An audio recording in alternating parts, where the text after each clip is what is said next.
Cette demeure confortable avec vue magnifique sur la mer Méditerranée fera un parfait abri contre la pluie. Voilà à quoi aurait pu ressembler une annonce immobilière pour l'homme de Néandertal il y a 100 000 ans.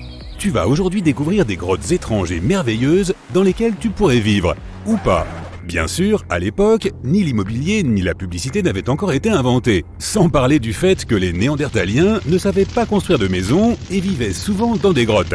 Pourtant, l'une de ces grottes ressemble énormément à un immeuble d'habitation. Elle est située à l'intérieur d'un haut monolithe calcaire, connu comme étant le rocher de Gibraltar.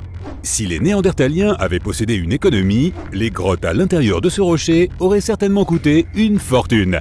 Des marins l'ont découverte en 1907, tout simplement en remarquant un grand trou à l'intérieur de l'imposant rocher. Pendant de nombreuses années, les scientifiques ont étudié cet endroit et ils y ont trouvé des traces de Néandertaliens. Ils ont découvert des outils anciens dans la grotte ainsi que des ossements d'animaux. Mais le plus cool, c'est qu'ils ont trouvé pas moins de 4 grottes à l'intérieur du rocher. C'était comme un petit complexe résidentiel. Les Néandertaliens vivaient aux côtés de leurs voisins et s'entraidaient pour la chasse et la pêche. Ils décoraient leur demeure de plumes et dessinaient des formes abstraites sur les murs. Imagine-toi que ces anciens hominidés passaient leur temps dans ces grottes il y a 100 000 ans. Et maintenant, ce sont les scientifiques qui passent tout leur temps à étudier en détail la vie de l'homme de Néandertal. Fin 2021, des archéologues ont découvert un trou ouvrant sur un tunnel à l'intérieur de l'une des grottes. Ils se sont glissés dans cette ouverture et ont dégagé un espace jusqu'alors inconnu sous le plafond de la grotte. Cet endroit était inaccessible depuis plus de 40 000 ans et il semble que cet était l'un des appartements les plus prestigieux de tout le complexe de la montagne. Il possède de hauts plafonds couverts d'anciennes stalactites. Des rideaux de pierre effondrés divisaient l'appartement en plusieurs pièces. Ces scientifiques ont aussi trouvé des restes d'animaux ainsi que des marques de griffes sur les murs. Il semble que les Néandertaliens n'aient jamais vécu ici, mais ils avaient l'habitude de visiter cet endroit. Les archéologues y ont également trouvé la coquille d'un escargot de mer appelé Nucella lapillus, ou pourpre de l'Atlantique. Un Néandertalien l'aurait apporté dans ce lieu pour une raison qu'on ignore. Mais les principaux propriétaires de cet endroit étaient les hyènes. Ces grottes montrent que les Néandertaliens étaient plus proches des humains que des singes. Ils avaient un mode de vie et même quelques coutumes propres. Il reste encore beaucoup de travail et les scientifiques espèrent faire de nouvelles découvertes à l'intérieur de ce rocher. Entre-temps, en 2003, des archéologues ont découvert une autre habitation ancienne sur l'île de Flores, en Indonésie. Au cœur de la jungle verdoyante, ils ont trouvé une grotte abritant des outils anciens. Au début, tout le monde a pensé que nos ancêtres humains avaient vécu ici.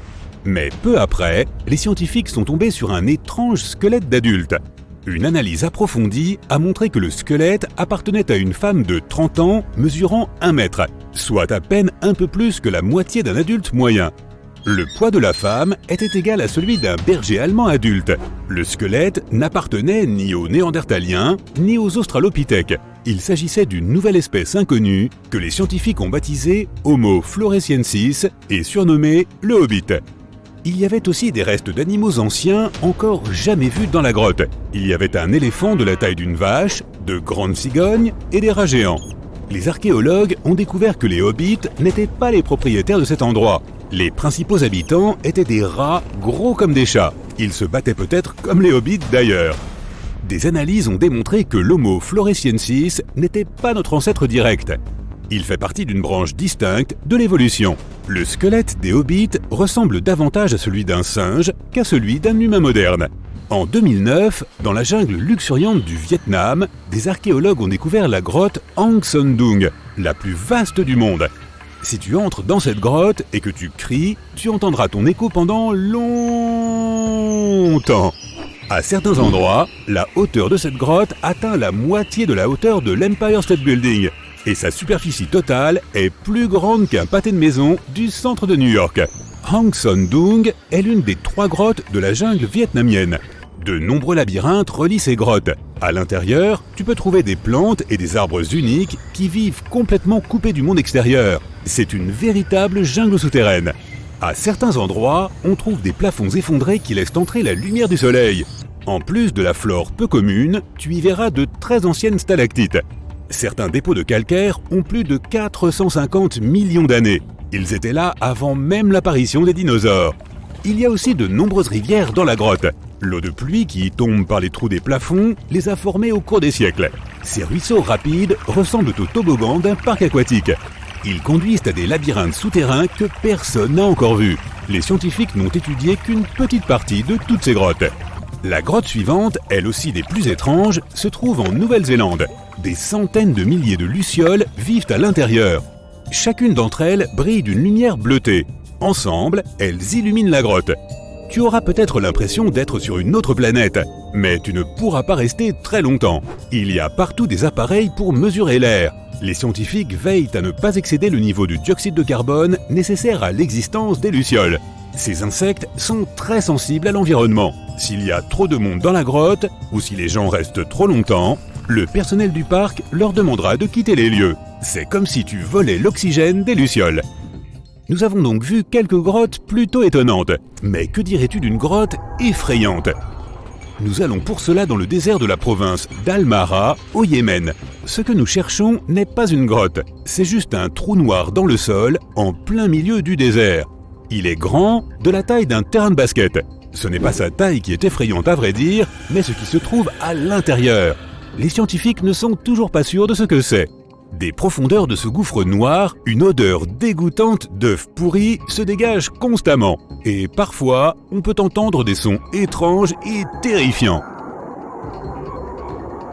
La noirceur du trou géant du Yémen absorbe tous les rayons du soleil. Tu ne verras donc pas ce qu'il peut y avoir à l'intérieur, même avec une puissante lampe de poche.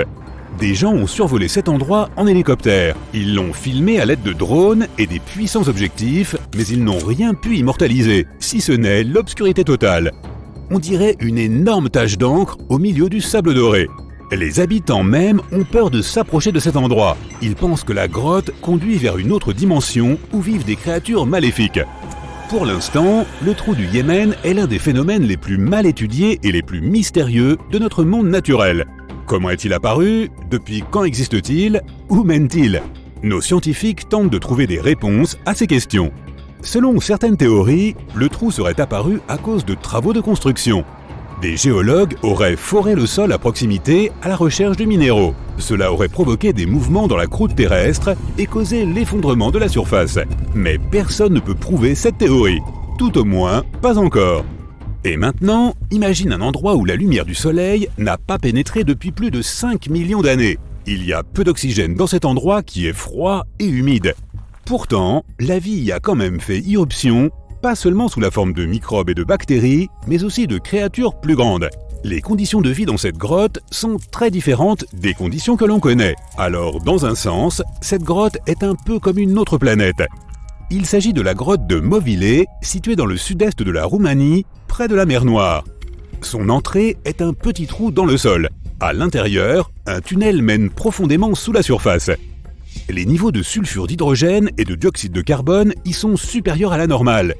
L'air ici contient moitié moins d'oxygène qu'à la surface.